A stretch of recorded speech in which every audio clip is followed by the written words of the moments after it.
Someone had been living in her basement before she ever moved in. Welcome to the Black Archive. Tonight, 3 knocks, 3 files. Fall 2021.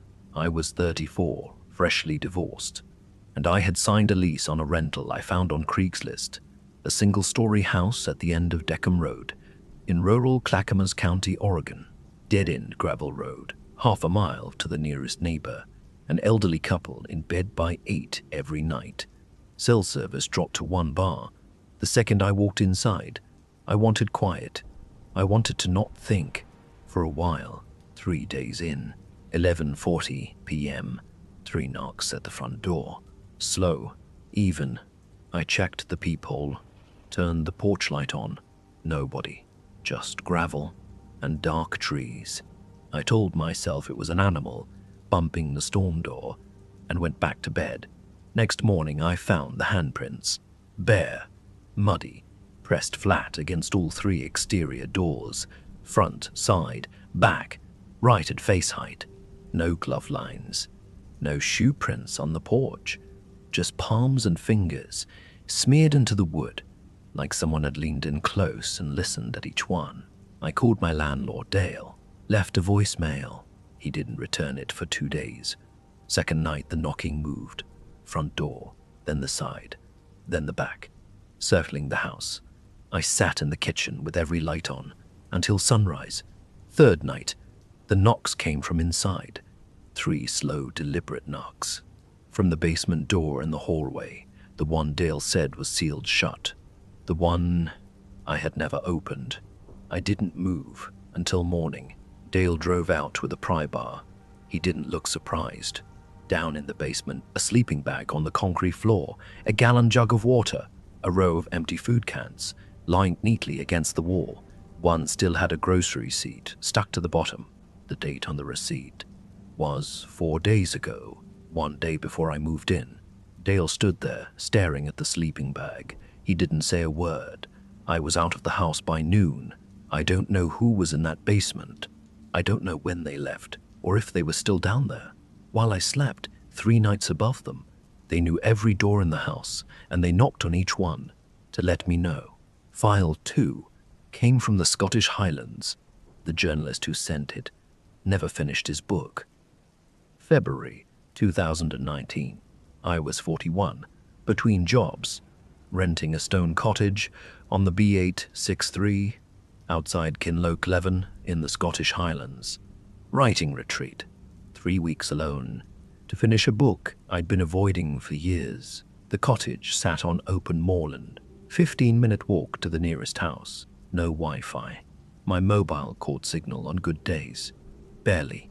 On the second night, a storm dropped 2 feet of snow on the road. The village was cut off entirely. I had no car. My return taxi wasn't booked for 12 more days. That night, 2 a.m., 3 knocks on the front door. I opened it. Nobody. But in the fresh snow, boot prints. A single line, leading straight to my threshold, deep, crisp. I looked for tracks going back. There weren't any. The snow in every direction was untouched. I told myself the wind must have filled in the departing prints. I could almost believe it.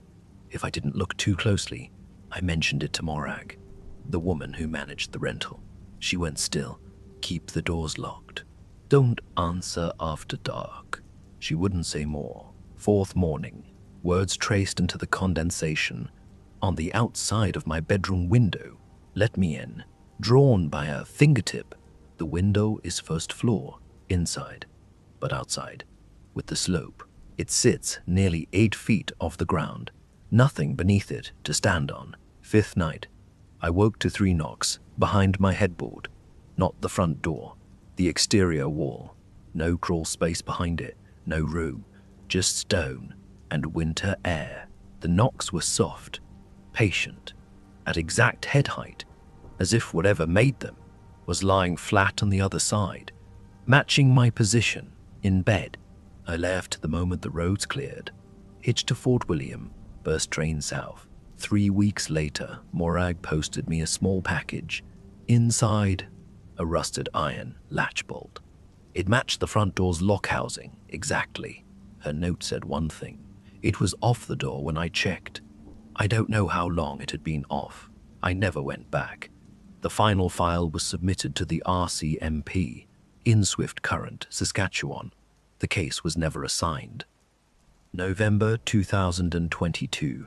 I drive alone from Regina to my late grandmother's farmhouse, 30 kilometers east of Swift Current, off-grid road 621, flat, treeless prairie in every direction, dormant canola to the horizon. I'm 29. I'm the only one in the family, willing to sort through her things before the estate sale. Gary Foss, the nearest neighbor, stops by my first afternoon. Cattle farmer, mid-50s. Friendly enough, but when I mention I'll be sleeping in the house, he pauses. Too long. Make sure you lock up at night. Both locks. He doesn't explain what he means by both. First morning, the mudroom door is unlocked. I locked it. I know I did. The house is old. The hardware is worn. I tell myself the bolt didn't catch. Lock it again. Wedge a chair under the handle. Second morning, a single boot print on the mudroom floor. Large, male, snow melt around it, still wet. Heavy work boot tread, much bigger than anything in this house. One print pointing inward toward the kitchen. No second foot. No return track. That afternoon, the blizzard hits. My car is buried to the wheel wells within hours. I'm not going anywhere. Third night, 1 a.m. 3 knocks on my bedroom door. I'm on the second floor. Every exterior door locked. Every window latched. Every window latched. I checked them all before I came upstairs. The knocks are calm, unhurried, same spacing. As every night, I shove the dresser against the door, sit on the bed with a kitchen knife. I don't move until sunrise. Morning. The hallway is empty. Downstairs, one of my grandmother's kitchen chairs sits in the center of the living room, facing the staircase. On the seat, a Polaroid I have never seen, taken from the upstairs hallway, looking toward my bedroom door, the barricaded door, the angle of someone standing right outside it. I dig the car out that afternoon and drive to Regina without stopping. 5 weeks later, the real estate agent calls. He asks carefully about the attic hatch. I tell him my grandmother never used the attic. He goes quiet. When his team entered the house for listing photos, the hatch was open. Inside the crawl space, a foam sleeping pad, a bag of empty water bottles, a lantern, and a shoebox containing over 40 Polaroid photographs, all taken inside the house, all at night. The earliest ones are of my grandmother.